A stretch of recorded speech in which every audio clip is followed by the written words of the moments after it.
The horse came out of the tree line like something that no longer belonged to this world, half blind with panic, and the woman on its back was screaming a name into a wall of falling snow that swallowed the sound whole before it ever reached help. Somewhere behind them a man was already moving, cutting through drifts that reached his knees, because he had spent 3 years learning that the difference between a life saved and a life lost was almost never about strength. It was about how fast you decided to stop thinking and start running. Before we get into what happened next, if you are new here, welcome to Winter Vale. And if stories about kindness finding its way home to the people who deserve it are your thing, hit that subscribe button and stay until the end, because this one earns it. I have always thought winter has a strange kind of honesty to it, the way it strips a landscape down to almost nothing and dares you to find warmth anyway. This story is about a soldier who came home broken in ways nobody could see, a woman who had everything except a reason to slow down, and the storm that forced them both to stop pretending they were fine. I hope it warms you the way it warmed me to write it. Dean Ashford had been home from Afghanistan for a little over a year when the trouble with the water started, and most days he told himself the war was behind him, even though his left knee still locked up when the temperature dropped and his hands still remembered things his mind tried hard to forget. He had been a combat medic, the guy who ran toward the wrong end of a firefight because somebody had to, until a roadside blast took most of the hearing in his right ear and enough of his knee that the army decided his war was over whether he agreed or not. Some nights, when the first real snow of the season fell hard enough to hiss against the windows, Dean still woke with his heart slamming and his hands already reaching for a rifle that was not there, because the human brain, it turned out, did not much care that the danger was years and an ocean away now. So he had come back to Cold Bend, Montana, back to the ranch his grandfather built and his father had died defending, back to 300 acres of cattle land that had been in the Ashford name for 4 generations. Because if there was one thing Dean still believed in, it was that some things were worth protecting even after you had already given so much. His father had died 8 winters earlier, thrown from a tractor on a patch of black ice while trying to clear a downed fence line during a storm much like the ones that still shook the valley every January. And Carol Ashford had buried her husband, raised her son mostly alone, and never once let herself say out loud how close she had come, in those first hard years, to selling the land and leaving Cold Bend for good. His mother, Carol Ashford, had spent 22 years as an emergency room nurse before her knees gave out, and she retired to the ranch full-time. And it was Carol who first noticed that Finn Meat Processing had started buying up every parcel of land within 20 miles of their fence line at prices too good for struggling neighbors to refuse. She kept a photograph of her husband on the mantle, worn soft at the corners from how often her thumb had traced it over the years, and some evenings Dean would catch her standing in front of it a beat too long before she shook herself back into motion, because grief, Carol liked to say, was just love that had run out of places to go. Grady Finn had grown his family's small packing plant into a regional empire in a decade, and he had done it, Dean's neighbors would say quietly, by making life difficult for anyone who did not want to sell, and the Ashfords were the last real holdout standing between Finn and total control of Cold Bend Creek. The creek was everything. It watered the herd, it fed the lower pasture, and for 4 generations it had never belonged to anyone in particular. Until Finn built a private dam 11 miles upstream on land he had bought from a rancher too tired to keep fighting.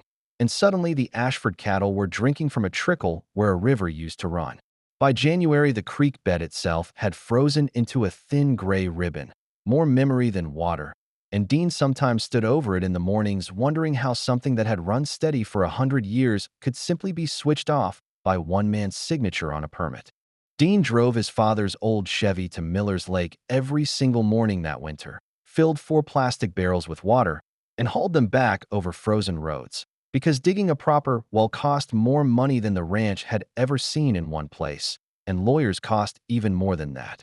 It's a slow way to lose something, Dean told Travis Whitlock one night over coffee, watching a piece of your life get starved out from under you while everybody smiles and calls it business. And Travis, his old army buddy who now wore a Cold Bend County deputy's badge, just shook his head and said some fights don't come with a battlefield, brother, but they're still worth winning. 20 miles east, Grady Finn was throwing the kind of party that made Cold Bend forget, for one glittering weekend, that anyone in the valley was struggling at all. He had converted his newly acquired Silver Fork Ranch into a showcase for investors, complete with heated stables, a string quartet playing in a barn that had never seen a single bale of hay, and enough champagne to make wealthy strangers believe that buying up family land was practically an act of charity. Waiters in pressed white shirts carried trays between men who talked about acreage the way other men talked about stock tickers, and out past the floodlights, where none of the guests ever bothered to look. The actual working ranchers of Cold Bend were stacking water barrels by lantern light. Among the guests was Audrey Lang, 28 years old, the sharp, composed vice president of her father's investment firm, a woman who had spent so many years being underestimated in boardrooms that she had learned to let her results do the talking instead of her voice. Audrey was beautiful in the effortless way that made people forget she was also formidable. Chestnut hair loose over a cream wool coat, green eyes that missed nothing, and a laugh she rarely gave away for free, but the one thing that could make her drop the armor entirely was a horse. She had spent the last 3 years closing deals twice the size of anything her father's older partners expected from her, and her own personal stake in 2 of those deals had already made her a millionaire in her own right by 26. Though somewhere in all that winning, she had quietly stopped remembering what she actually wanted for herself, as opposed to what simply looked good on a quarterly report. She had been riding since she was 7 years old, and there was a stable hand named Otis at Silver Fork who watched her walk straight past the gentle, well-trained show horses toward a stall in the back, where a tall black mare stood pinned against the wood, ears flat, eyes wild. "That one's called Blizzard," Otis said carefully, stepping into her path, "and she's not for guests, ma'am. She came off a rescue lot, and she still hasn't decided if she trusts people. I wouldn't get close if I were you." Audrey studied the mare for a long moment. The way the animal's whole body seemed to be bracing for a blow that never came, and something in her softened. "I think we understand each other," she said quietly, and before Otis could stop her, she had her hand flat against Blizzard's nose, patient and still, until the mare finally exhaled and let her. 20 minutes later, Audrey was in the saddle, and Otis, against every instinct telling him not to, gave her the same warning he gave every rider that week. "Stay inside the marked trail," he said. "There's real forest past those fence posts, and the Weather Service is calling for a system to roll in fast this afternoon. It wouldn't take much to get turned around out there."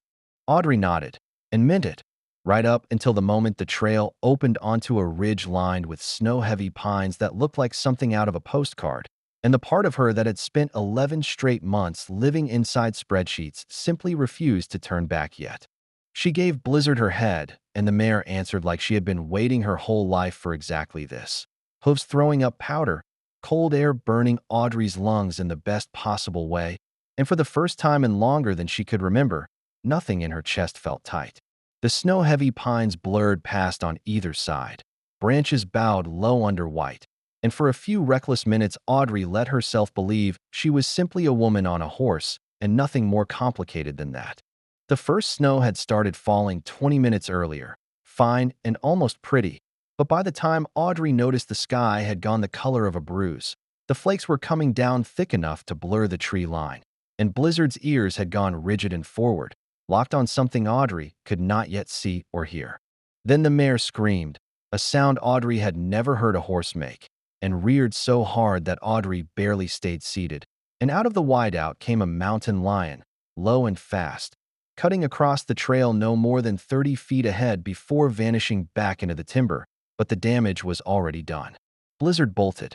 Audrey hauled on the reins with everything she had, screaming the mare's name into wind that stole the words right out of her mouth, and the horse tore through a split-rail fence like it was made of paper, carrying them both off the marked trail and into a forest that no longer had any trail at all.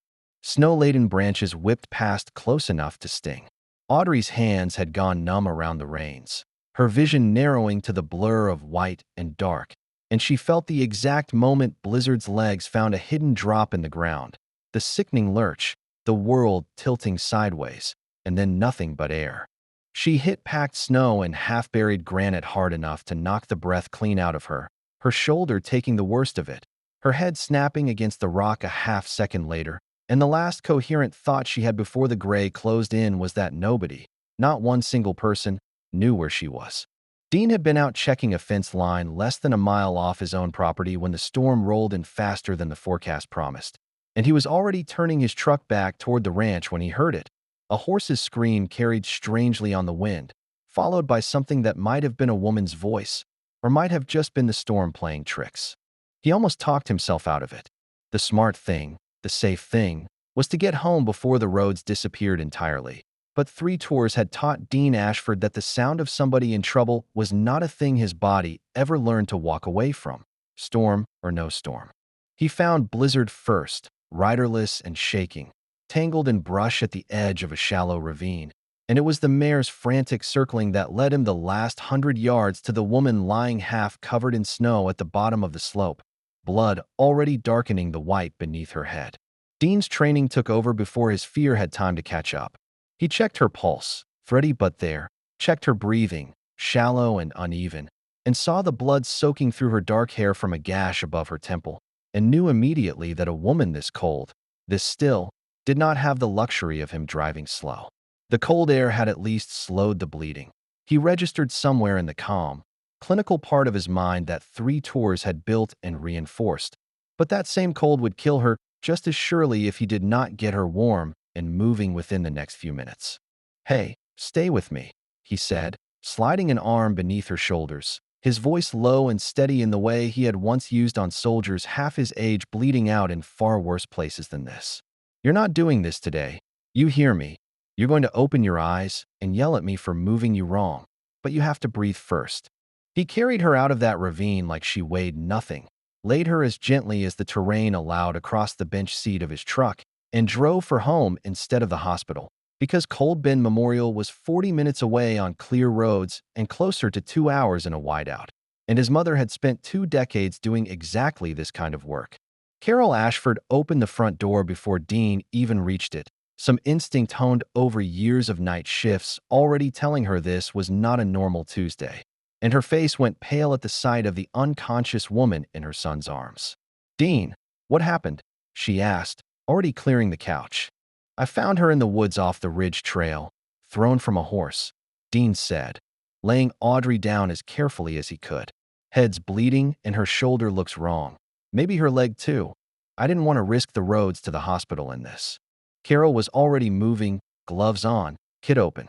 "You did right," she said, pressing gauze to the wound above Audrey's temple. "This needs stitches, but the bleeding's slowing. That's good. That's what we want." She lifted Audrey's eyelids one at a time, checking her pupils with the focus of a woman who had done this 1,000 times before. "Concussion, probably a bad one, but she's responding. It's her shoulder that worries me more right now," Carol said, running careful fingers along the joint, feeling Audrey flinch even unconscious. "Dislocated, not broken, I think, but it needs to go back in soon or it'll swell too much to manage. Get me 2 clean towels and that old wooden dowel from the mudroom. We're going to splint what we can, and I'll set the shoulder myself." Audrey's eyes fluttered open partway through, glassy and unfocused, a small broken sound escaping her before she found enough breath for words. "Where?" she managed, and Carol's hand found her uninjured one immediately. "You're safe, sweetheart," Carol said. "You took a fall off your horse. We've got you. I need you to hold still for me just a little longer. Can you do that?" Audrey's gaze drifted, unfocused, until it landed on Dean standing at the edge of the room, and something in her seemed to relax, just slightly, at the sight of him, though she had no way of knowing why. "Cold," she whispered, and Dean grabbed the quilt off the back of the couch and tucked it around her without a word, because there was nothing else useful his hands could do in that moment except that. By the time Carol had the shoulder reset and the wound stitched, the storm outside had reached a pitch that rattled the windows, and Audrey was drifting in and out, murmuring things that made no sense, until one phrase came through clear enough that both Ashfords froze. "Lang," she said, "my name is Audrey Lang. My father, please, someone has to tell my father." Dean recognized the name instantly, because there was not a person in 3 counties who had not heard that Preston Lang, one of the richest investors in the state, had spent the weekend as Grady Finn's guest of honor at Silver Fork Ranch, and the pieces clicked together with an unpleasant weight in Dean's stomach. There was no telling Preston Lang anything by phone in a storm like this, no signal reliable enough, and Dean made the only call that made sense, which was to bundle Audrey back into the truck once she was stable enough to move and drive her himself through the worst of it straight to Silver Fork's gates. The gate guards nearly did not let him through at all, two men in fin meat jackets stepping into his headlights with hands raised, until Dean rolled down his window and said the only thing he had left to say. "This is Audrey Lang," he said. "She was thrown from a horse and hurt bad. I need you to open this gate right now or explain to her father later why you didn't." One guard leaned in, saw the blood matting Audrey's hair despite Carol's careful stitches, and went white before scrambling for his radio. And 30 seconds later, the iron gates were swinging open ahead of Dean's headlights, floodlights sweeping the ranch house's grand entrance like something out of a different world entirely. Dean drove through slowly, taking in the scale of the place, the heated stone driveway already melting the snow before it could settle, and thought, not for the first time that week, how strange it was that two people could live 20 miles apart and occupy such completely different planets. Preston Lang came off the porch steps at a dead run before the truck had even stopped moving, and Dean had never seen a wealthy man look so completely undone.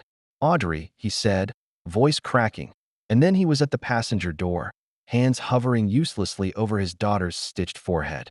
"What happened? Who did this? Someone tell me what happened to my daughter." "She got caught in the storm on a trail ride, thrown from her horse," Dean said, keeping his voice level the way he had learned to for panicking families in far worse places than this. "My mother's a nurse. She stitched the cut and reset her shoulder, but she needs a hospital and proper imaging as soon as the road's clear. I did what I could in the meantime." Audrey, barely conscious, still managed a faint, exhausted smile at her father. "I'm okay, Dad," she murmured. "He found me." And Preston Lang looked at Dean Ashford, really looked at him, for the first time, the way a man looks at someone he suddenly owes a debt he cannot begin to calculate. Doctors reached Silver Fork by snowmobile within the hour, confirmed a mild concussion, a shoulder that had been reset with textbook precision, and a laceration that would leave barely a scar thanks to how cleanly it had been closed. And the ranch physician told Preston flatly that whoever did the field work on her tonight had likely kept his daughter from a far worse outcome. Another hour exposed in that cold with an unstabilized shoulder and an open head wound, the doctor added quietly while checking Audrey's vitals one more time. "And we could easily be having a very different conversation right now. So whoever this man is, you owe him considerably more than a thank you card." Preston Lang did not sleep that night. He sat by Audrey's bedside until dawn, watching the rise and fall of her breathing like it was the only stock ticker he had ever actually cared about. And somewhere around 3 in the morning, he asked the gate guards for the name of the man who had brought her in, and one of them, not thinking much of it, said something about him being one of those Ashfords out past the county line, the one still holding out against Mr. Finn. There was something in the way the guard said holding out, a faint dismissiveness, that made Preston's jaw tighten. "That man may have saved my daughter's life tonight," he said quietly, "and you're going to tell me exactly where to find him, because I intend to thank him properly. And I don't much care for the tone you just used." The next afternoon, once the roads had been plowed enough to travel, Preston drove out to the Ashford Ranch alone, taking in the modest farmhouse, the sagging barn that needed a new roof, the water barrels stacked by the porch like evidence of a fight nobody outside Cold Bend seemed to know was happening. Dean answered the door in a flannel shirt dusted with hay, surprised to see the man from the night before standing on his porch in an overcoat that probably cost more than the truck in the driveway. "Mr. Lang," he said, "how's your daughter doing?" "Better, thanks to you and your mother," Preston said, extending his hand. "I came to say thank you properly, and I mean that, but I also came because I couldn't stop thinking about something I noticed on your property, and I have to ask, why does a working cattle ranch have water barrels stacked by the door in the middle of winter?" Dean hesitated, then figured the man deserved an honest answer after everything. "Because our creek access got cut off," he said, and told him the whole story. The dam, the falling prices Finn offered neighbors right before their finances collapsed, the water hauled by hand every morning because a lawyer to fight it properly cost more than the ranch had ever earned in a year. Preston listened without interrupting once, his expression growing darker with every detail, and when Dean finished, the older man was quiet for a long moment. "Grady Finn is an old business acquaintance of mine," he finally said. "I was a guest at his ranch this weekend. I had no idea this was the cost of that hospitality." He drove straight from the Ashford Ranch to Silver Fork and found Grady Finn in his office admiring blueprints for yet another expansion. Preston didn't bother with pleasantries. "I want to talk about the Ashfords and the dam on Cold Bend Creek," he said, and Finn's easy smile didn't so much as flicker. "Ah, the holdouts," Finn said, waving a dismissive hand. "Preston, I've offered that family more than fair value twice now. I'm running a business, not a charity.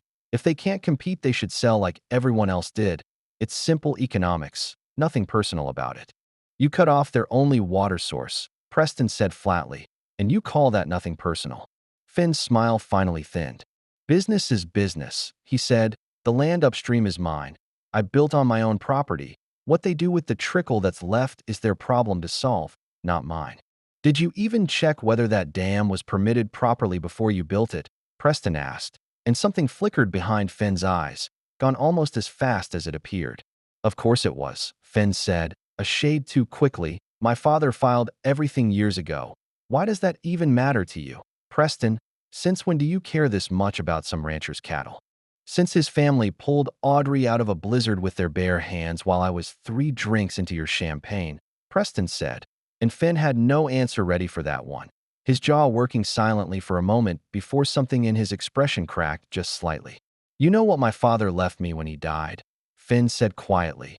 "A packing plant 2 years from bankruptcy and a name on it that everyone in this state was ready to watch fail. I built all of this so nobody could ever say the Finn name meant losing again, and I am not about to let a handful of stubborn ranchers undo that." For just a second, Preston almost felt sorry for him, until he thought of Audrey's stitched forehead and Dean's water barrels lined up by the porch.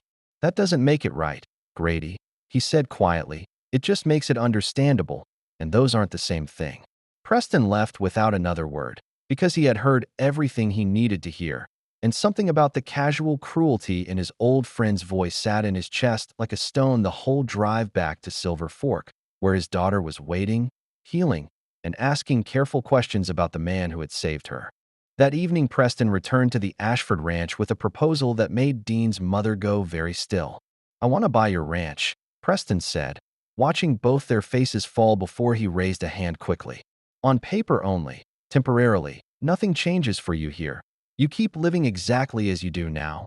But while the land is under my name and my legal team, Finn cannot touch you. And I'll fund a proper well myself while my lawyers handle the water rights fight in court." Carol crossed her arms.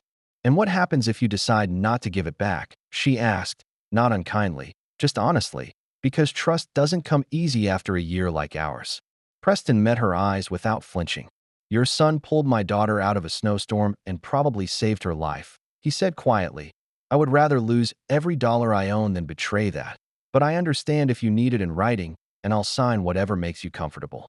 Dean looked at his mother, and something passed between them, a silent conversation built from years of hard choices, and finally Carol nodded once. "All right," Dean said, "but everything gets put in writing, and if you're not straight with us, you'll answer for it." Preston smiled for the first time since the night of the accident. "Fair enough," he said, shaking Dean's hand. "Let's fix this." He pulled a notepad from his coat right there at the kitchen table and started sketching out terms in his own handwriting before his lawyers had even been called, because some agreements, he said quietly, deserve to start with a handshake before they ever become paperwork. Winter tightened its grip over the following weeks, but for the first time in over a year, the Ashfords weren't fighting it alone. Preston's crew broke ground on a well within days, working through brutal cold because Preston paid triple wages to keep them motivated, and his legal team filed an emergency water rights petition that made the dam's legality a very public, very expensive problem for Finn meat processing almost overnight. Carol brought the crew coffee every morning without being asked, learning their names within the week, because that was simply the kind of person she had always been. Travis Whitlock, off duty one evening, sat with Dean on the porch watching the drilling rig work under floodlights, and for a while neither man said anything. "You ever think about how the whole war taught us that the fights worth having usually don't come with backup?" Travis finally said, "and now here we are with actual backup. Feels almost unfair." Dean laughed, a real laugh, the first in longer than he could remember. "Feels like maybe we earned this one," he said, and Travis clapped him on the shoulder, The kind of gesture that says more between two men who've seen combat together than any speech ever could. Your dad would be proud of you, Travis added quietly, and Dean had to look away for a second before he trusted his voice again. It's a strange thing, Dean finally said, watching the drill bite deeper into frozen ground, spending years learning how to survive the worst thing that can happen to a person, and only now figuring out what it actually feels like when something good happens instead. Audrey, healing steadily, insisted on visiting the ranch herself once she was cleared to travel, arriving bundled in a coat far too elegant for barn work, and found Dean up to his elbows in the well housing, looking up at her with visible surprise. "Should you even be out here?" he asked, and she laughed, the sound catching him off guard with how much he liked it. "Probably not," she said, "but I wanted to see the place that gave me a second chance." They walked the property together while her father spoke with Carol inside, and somewhere near the frozen edge of Cold Bend Creek, Audrey stopped walking. "I keep thinking about that night," she said quietly, watching her breath fog in the cold air. "How strange it is that the worst moment of my year turned into meeting people who actually mean something." Dean studied her for a moment. "Funny how that works sometimes," he said. "The worst storms clear the fastest paths." 3 weeks later, with the well finished and water finally running clean and constant to the Ashford pastures, Preston called Dean and Carol into town to sign the final papers transferring the ranch back fully into Dean's name, no conditions attached, exactly as promised.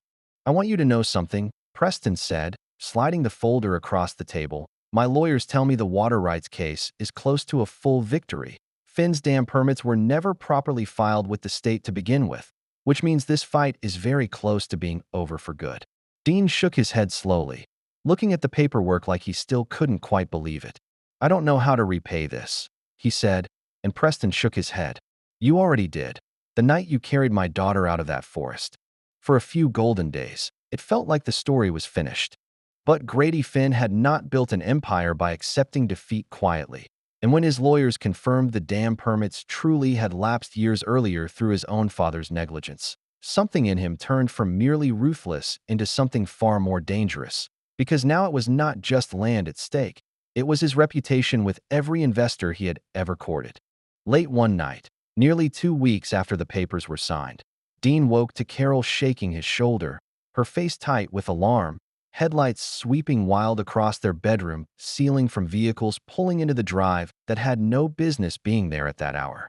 He came downstairs to find 3 of Finn's men standing in the yard beside a pickup with its engine running, and Finn himself stepped out last, no longer wearing the polished smile from his investor parties, just cold, calculated anger. "You think a piece of paper protects you," Finn said, walking close enough that his breath fogged between them. "I've got people looking into how convenient it was that Preston Lang's daughter just happened to fall off her horse onto your land. Funny how these things work out for you Ashfords." Dean stood his ground, feeling old instincts settle into his spine, the same stillness that used to come right before things got dangerous overseas. "Careful," he said quietly. "That sounds an awful lot like you're accusing me of something you can't prove, because it isn't true, and threats made on my own property in the middle of the night tend to get remembered by the county real clear."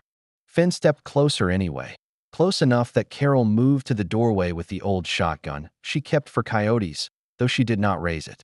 "Barns burn easy in dry cold like this," Finn said, voice almost gentle, almost friendly, which somehow made it worse. "Accidents happen to families who get greedy about land that was never really theirs to begin with. You understand me, Ashford." Dean's hands curled at his sides, every instinct from 3 tours screaming at him to close the distance. But he had learned a harder lesson overseas too, that the man who stays calm is usually the one who walks away having won. That almost sounded like a confession to arson, Dean said evenly. "You want to say that again a little louder for the recorder on my porch light." Finn's jaw worked, but before he could answer, headlights swept the drive again, this time a county cruiser, and Travis Whitlock stepped out in full uniform, having gotten the call from Carol the moment the trucks pulled in. "Evening, Grady," Travis said, his tone friendly and utterly unmistakable in its warning. Little late for a social call, and a little strange to make it with 3 trucks and no reason to be trespassing on private land after dark. Want to explain that to me? Or should I just write it up as intimidation and let the judge sort it out?" Finn's men shifted uneasily, And Finn himself seemed to remember, all at once, exactly how badly this would look if it reached the newspapers already circling his failed dam permits. "This isn't over," he said, retreating toward his truck, but the fire had gone out of it, and everyone standing in that cold yard knew it. Finn tried one last move before the walls closed in, quietly feeding a story to a regional business paper suggesting Preston Lang's daughter had staged the whole accident to hand her father's firm a favorable land deal. But the reporter who took the tip also happened to have Travis Whitlock's incident report from that night on file, and the story died before it ever ran, along with whatever was left of Finn's credibility with the paper's editor. It was over 3 days later when the State Water Board formally revoked Finn's dam permits. Preston's legal team filed a public complaint documenting years of predatory land practices against small ranchers, and two of Finn's own investors quietly withdrew their funding rather than be associated with the headlines that followed. And Grady Finn's empire, for the first time in a decade, actually shrank instead of growing. Local news picked up the story within the week, and for once the headline out of Cold Bend was not about another family losing their land, but about one that had finally, against every odd, managed to keep it. Audrey had stayed in Cold Bend through the worst of it, technically to help her father manage the legal fallout, though everyone, including her father, knew that wasn't the whole truth anymore. And the night the permits were revoked, she found herself standing on the Ashford porch with Dean, watching fresh snow drift down over pastures that finally had water running through them again.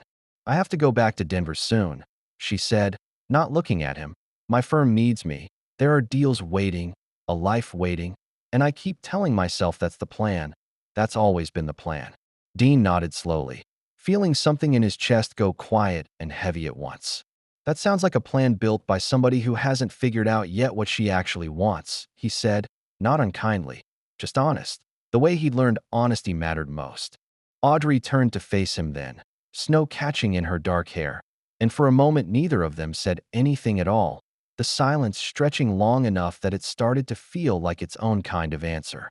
"I'm scared," she admitted finally, quiet enough that the wind almost took it. "Every time I've wanted something simple, life's handed me something complicated instead. What if this is just another complicated thing?"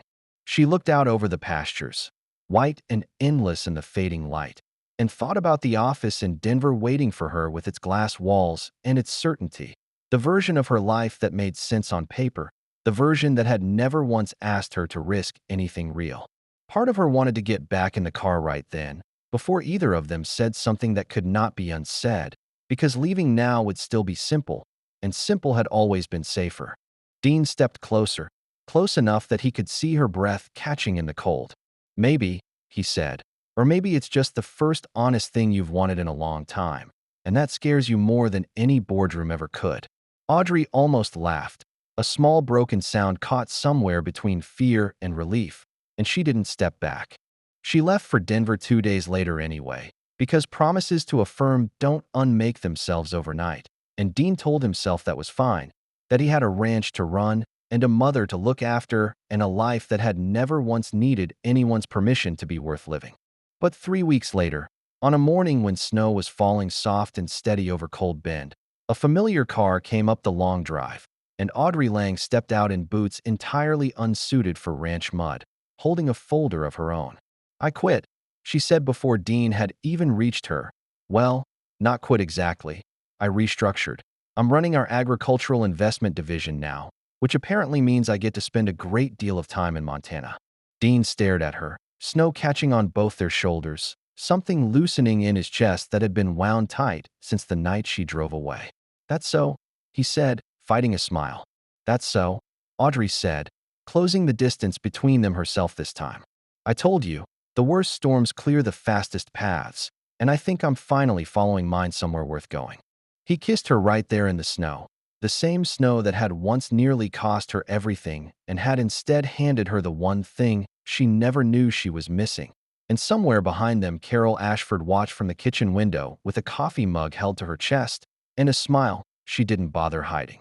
Later, Audrey would say that was the exact moment her heart, which had felt frozen through for longer than she liked to admit, finally thawed all at once, the same way the creek did every year once winter finally let go.